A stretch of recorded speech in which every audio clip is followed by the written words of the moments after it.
Բարյար բոլորին։ Այսօր ես ուզում եմ պարզաբանել աթեիստ տերմինը, որտեղից այն ծագել եւ ինչ է նշանակում, որովհետեւ շատերը շփոթում են այս տերմինը եւ ճիշտ չեն հասկանում խոսքի իմաստը։ Դա համար ես հիմա բացատրեմ։ Ուրեմն աթեիզմը դա այսպես կարելի ասել, դա հավատքի բացակայություն է, որ գոյություն ունի ինչ-որ աստված կամ աստվածներ, որոնք այսպես կարող էին իբր ստեղծել այս աշխարհը, երկիր մոլորակը, մարդկանց եւ այլն։ Աթեիզմը ունի լայն եւ նեղ իմաստներ։ Եթե լայն իմաստով նայենք, դա աստվածների գոյության հավատի բացակայությունն է։ Եթե նեղ իմաստով ենք նայում, դա համոզմունքների մերժումն է, որը ասում է, որ ինչ-որ աստված կարող է գոյություն ունենա։ Աթեիզմը դա մերժում է։ Եվ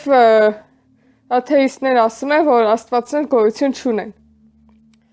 Եվ ինչի հիմա վրա են աթեիստները դա ասում։ Հենց այնպես չենք ասում։ Դա հիմնված է նրա վրա, որ չկան որևէ ապացույցներ աստվածների գոյության մասին եւ այս աշխարհում ինչ-որ կատարվում է, կարելի է բացատրել ֆիզիկայի օրենքներով։ Եվ ֆիզիկական աշխարհի մեջ գտնվող մյուս օրենքներով, ավելի կենսաբանական օրենքներով, ֆիզիկայի օրենքները նշեցինք, այնտեղ ուժեղ կան, գրավիտացիոն եւ այլն, չխորանամ։ Այսինքն այդ բոլորի մեջ կարելի է այս աշխարհը բացատրել եւ գեբնական ուժեր աստվածներ գոյություն չունեն եւ չկան դրա վրա հիմնված փաստեր։ Օրինակ չի եղել ինչ-որ մի հրաշք, որը հնարավոր չի բացատրել գիտության սահմաններում եւ դա վերագրել գեբնական ուժերի։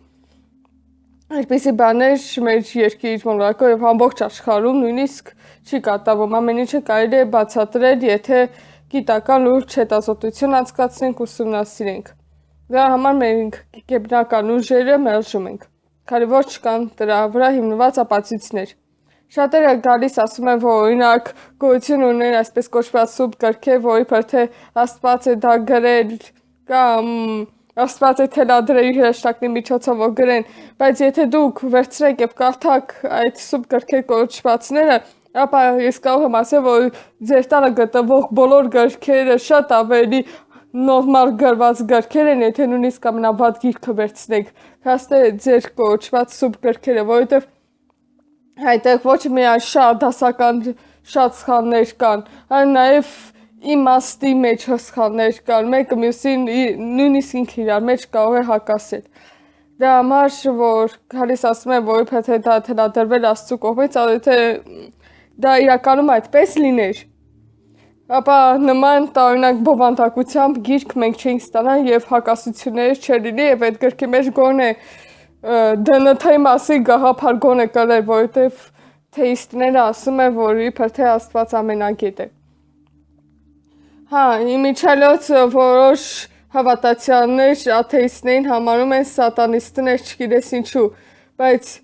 աթեիստները շղթում են ոչ միայն Աստծո գոյությունը, նաեւ մյուս հեքիաթական հերոսների գոյությունը, ինչպես սատանաներն են, դևերն են, չգիտեմ այն ինչ գեբնական ուժեր կա դրանք են, նույնիսկ բուդդիստների ռեինկարնացիան ենք մերժում, որովհետեւ ռեինկարնացիան այսինքն վերածնվումը նույնպես բացատրված չէ եւ դրան հավատալը իմաստ չունի։ Հայդե բուդդիստները, այսպես ասած, աստվածներ չունեն որպես աշխարհստեղծող, նրանցը ռեինկարնացիայի գաղափարն, այսինքն որ մարդիկ վերածնվում են այլ մարդկանց միջով։ Դա նրանց գաղափարն է, որ աթեիստները դա նույնպես շղթում են, որովհետեւ դա նույնպես ապացուցված գաղափար չէ, ոչ մի մարդ չի վերածնվել ինչ-որ ուրիշ մարդու միջոցով։ Եվ դա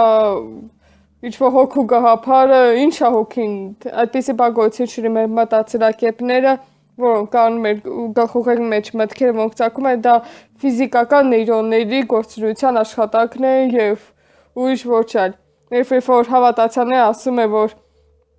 սատանայա պաշտեն, այդպիսի բան չկա, սատանիզմը դա լրիվ ուրիշ ուղղություն է, դա եւս ինչ-որ կրոնական ուղղության հետ է կապվում, ուղղակի ավելի հակակողմով, դրանք ավելի փակ կազմակերպություններ են, նրանց ուսումնասիրելը